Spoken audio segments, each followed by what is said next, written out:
Hello, my name is Alessio Bernardelli and I work at NGfL Learning Cymru as the Science Field Development Officer. And I'm here today to show you how I use Wallwisher in some of the resources that I'm creating for NGfL Cymru. And in particular, some resources on refraction of light. Wallwisher is a very useful web tool that allows you to share ideas and comments with the whole of your class and beyond. The first thing that you want to do if you want to create a wall in Wallwisher is to log in. So click on login or register, and you can register here. The registering process, as you can see, is very, very simple. Or if you're already registered, just log in. Now you can see the walls that you have already created. So I can now upload this refraction of light placemat.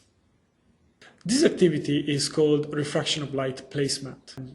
Although in actuality it doesn't really work exactly like placemat, but it's just to give you the idea of a similar activity.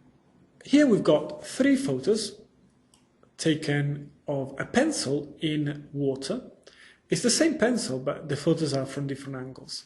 So the idea is that the class should look at the photos, and they can do that by also zooming in by clicking the zoom button, and they can now see a little bit more details and see, for example, that this pen seems to be bending inside the water.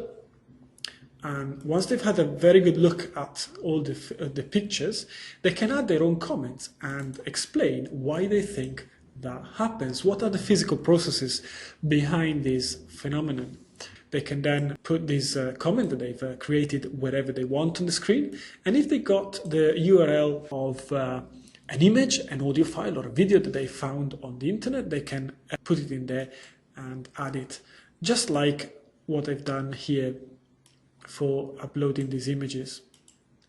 I created this activity so that you could use a similar wall to introduce the idea of light refraction, and the children can interact with each other and add their own comments on the wall before they actually have learned much about refraction of light.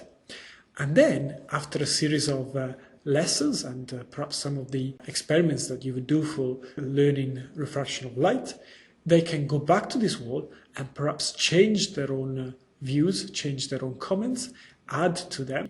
And you as a teacher have now a great tool to do some formative assessment of the whole class. The children, when they are adding comments, don't actually have to be logged in to Wallwisher. They don't even have to have an account and register with it. All they need is the web address of the wall, and they can just type that in and double click anywhere on the wall and start adding their own comments. I will now show you how to build a wall using Wallwisher. So if you're registered and logged in, all you need to do is to click on Build a Wall, and it will now allow you to create your own wall in Wallwisher to share with anybody. The first thing you want to do is to give a name to your wall and try to make it a simple name that the children can actually write, and also that reflects the learning activity that you are doing. We're going to call it NGfL Cymru 3. Then you can assign who can view and who can post sticky notes on the wall. And in this case, I want everybody to see the wall, and I want everybody to contribute to the wall because I want to share this wall, this activity with my classes.